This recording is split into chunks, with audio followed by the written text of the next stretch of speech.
Bonjour, moi c'est Sandrine et aujourd'hui je vous amène au Costa Rica. Bonjour à toutes et à tous, je suis Dylan et je suis ravi de vous accueillir dans ce cockpit pour parler voyage à travers le monde. Dans chaque épisode, on découvrira une destination au travers d'un itinéraire, de récits de voyage, d'anecdotes et de conseils aux voyageurs. Aujourd'hui, je vous emmène au Costa Rica. Le Costa Rica, situé en Amérique centrale, est un paradis pour les amoureux de la nature et de l'aventure. Connu pour sa biodiversité exceptionnelle, il abrite une multitude de parcs nationaux, comme Manuel Antonio et Corcovado, où cohabitent singes, paresseux et une incroyable variété d'oiseaux. Ces plages, tant sur la côte pacifique que caribéenne, offrent des spots de surf et de plongée réputés. Le pays est également célèbre pour ses volcans actifs, comme l'Arenal et le Poas, et ses forêts tropicales luxuriantes. Le Costa Rica met en avant un mode de vie durable et respectueux de l'environnement, avec environ 25% de son territoire protégé. Sa devise, Pura Vida, reflète la culture locale chaleureuse et l'optimisme des Costaricains. Destination idéale pour l'écotourisme, le Costa Rica offre une expérience authentique alliant aventure, détente et nature préservée. Bonjour Sandrine. Bonjour Dylan. Nous partons avec toi visiter un petit pays d'Amérique du Sud, petit par sa taille mais grand par sa richesse. Il s'agit du Costa Rica. Qu'est-ce que représente cette destination pour toi ? Alors pour moi, le Costa Rica est avant tout une destination très nature, une faune, une flore exubérante, très diversifiée. Ils sont très axés sur la protection de l'environnement, ce qui en fait un pays très attachant. C'est également un pays avec une véritable douceur de vivre, une population accueillante, une destination qui est très sûre. Les amoureux de la nature ne pourront pas être déçus, ni les autres d'ailleurs. De nombreux oiseaux de toutes couleurs vous accompagneront tout au long de votre périple, des animaux qu'on ne voit nulle part ailleurs, des petites grenouilles vertes aux yeux rouges, et j'en passe. Tu nous proposes de nous emmener dans les endroits incontournables du Costa Rica. Où as-tu prévu de nous emmener pour commencer notre visite ? Alors, premier pas au Costa Rica se fera à San José. Au vu des vols, on arrive souvent en fin de journée. En même temps, la ville n'est pas très riche, donc c'est surtout une ville-étape pour le départ de la première étape qui est le parc national de Tortuguero. Donc sur le jour 2, départ pour le parc national de Tortuguero. Le parc national est accessible uniquement par la mer ou par les airs. Donc je vous conseille fortement de le faire par la voie maritime. C'est très agréable, ça permet de profiter des canaux mais aussi de la luxuriance de la forêt.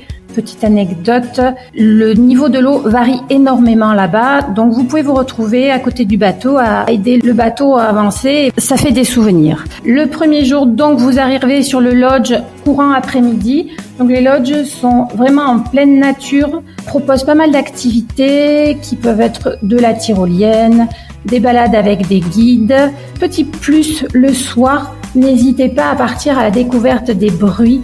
Vous pourrez vous retrouver avec des petites grenouilles de toutes les couleurs. Et c'est là également que vous entendrez les singes hurleurs en fin de journée et en début de matinée. Pour le jour 3, la journée se passera essentiellement sur le parc national de Tortuguero à la visite des canaux et du village de Tortuguero. Vous ferez une sortie en bateau à travers les canaux avec un guide pour découvrir toute la faune locale, mais également la flore. C'est quand même très intéressant. C'est très beau et vous finirez par une petite halte au village de Tortuguero, assez typique de la région, maison en bois assez colorée. Attention sur le parc national de Tortuguero, le kawaii est de rigueur, il pleut beaucoup au Costa Rica, l'humidité est présente, mais c'est pas gênant et c'est surtout très agréable, c'est pour ça que c'est aussi vert. Le début du voyage est déjà très intéressant. Qu'est-ce que tu nous as prévu pour la suite ? Alors, après Tortuguero, sur le jour 4, direction la région de Sarapiquí. Déjà, dans un premier temps, il faut savoir que le Costa Rica se fait très bien avec une location de voiture sur une base d'autotour et je vous le conseille fortement. Les routes sont plutôt bonnes, même s'il y a encore quelques pistes, mais les voitures sont vraiment adaptées. On a entre le SUV et le 4x4, donc pas de souci. Et c'est en sortant du parc de Tortuguero que vous récupérez donc votre location. Donc, jour 4, la région de Sarapiquí, c'est un petit jardin d'Éden.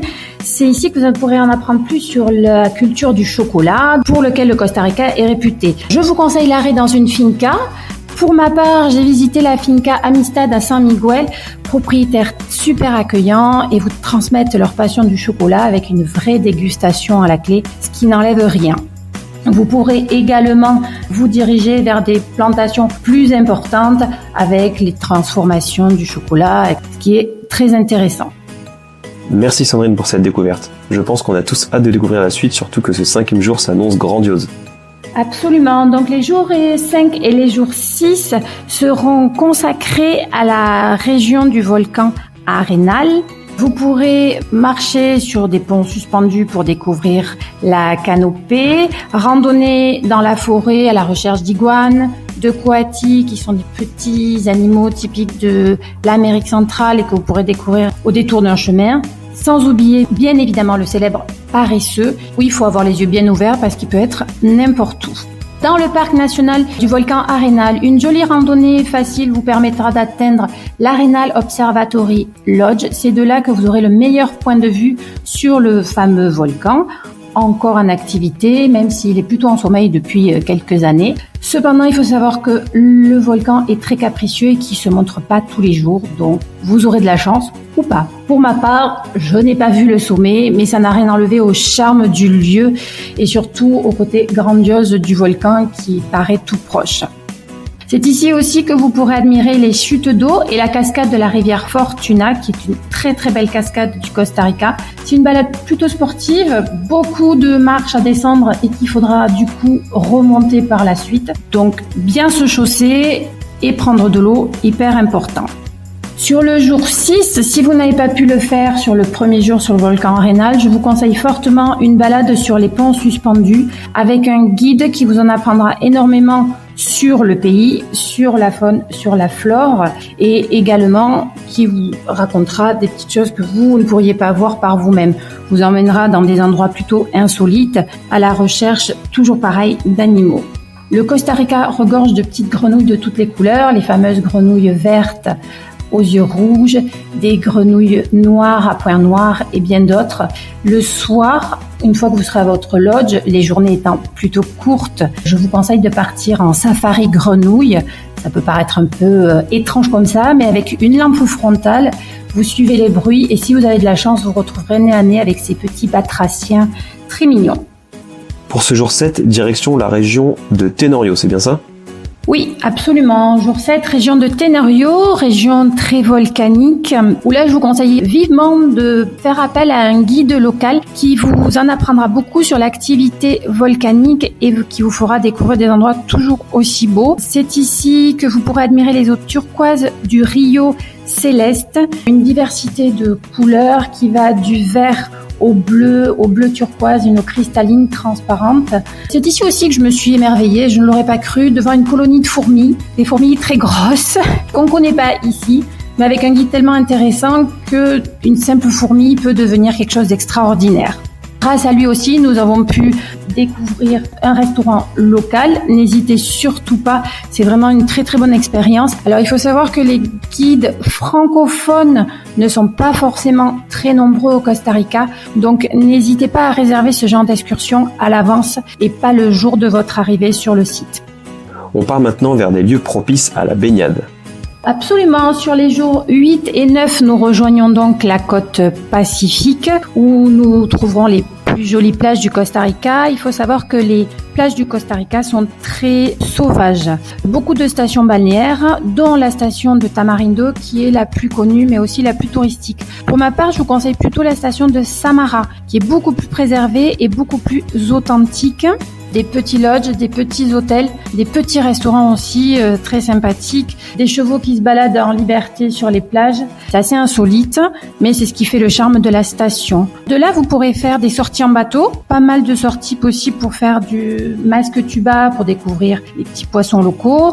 Vous pourrez partir à la découverte des dauphins et qui sait, peut-être apercevoir une baleine si la période est bonne et si vous avez de la chance également. Donc le jour 10, fin des vacances, dans direction l'aéroport de Juan Santa Maria à San José. Donc là, vous aurez le plaisir de retraverser le pays une dernière fois. Petite info, si vous le souhaitez, sur le bord de la route, en approchant l'aéroport, il y a de nombreux vendeurs de fruits, ananas, bananes, mangue, fonction de la période. Je vous conseille vraiment d'acheter un ananas pour pouvoir faire déguster vos amis, votre famille à votre tour. Ils sont vraiment délicieux, c'est tout prévu, vous pouvez mettre ça dans la valise, il n'y a pas de souci, les compagnies le savent, à l'aéroport, au niveau du contrôle, vous passez sans aucun souci. La voiture sera rendue à l'aéroport et du coup, ce sera le retour pour la France. Merci Sandrine pour ce superbe itinéraire. Quelle serait selon toi la meilleure période et la durée idéale de séjour au Costa Rica ? Alors, la saison idéale pour découvrir le Costa Rica, c'est plutôt la période de novembre à mars, qui sera la saison la moins humide. Cependant, attention, le Costa Rica est un pays extrêmement vert. C'est pas pour rien. La pluie est omniprésente plus ou moins toute l'année. Donc, privilégiez quand même cette période de novembre à mars. La durée idéale, à mon sens, est de 10 à 12 nuits. Si on a plus, c'est toujours mieux, mais déjà, c'est une bonne durée pour découvrir le Costa Rica. Est-ce que tu as des conseils de préparation pour ce voyage ? Alors, comme je l'ai déjà dit avant, la pluie est omniprésente au Costa Rica, donc il faut un bon kawaii, un bon poncho, des bonnes chaussures parce que on marche beaucoup, on balade beaucoup, des vêtements confortables qui sèchent assez rapidement.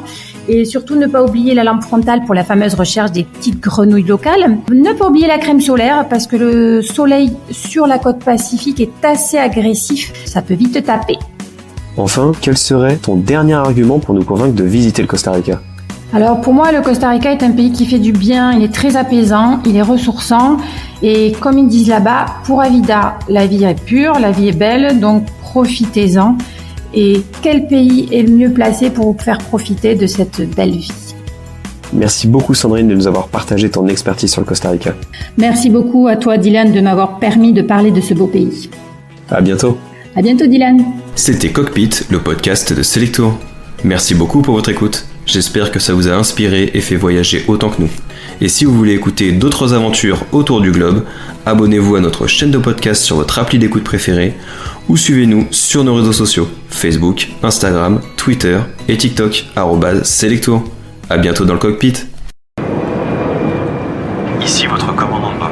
Nous venons bien d'atterrir au Costa Rica et la température extérieure est de 28 degrés. Merci d'avoir choisi Cockpit pour votre voyage audio. À très bientôt pour une prochaine destination.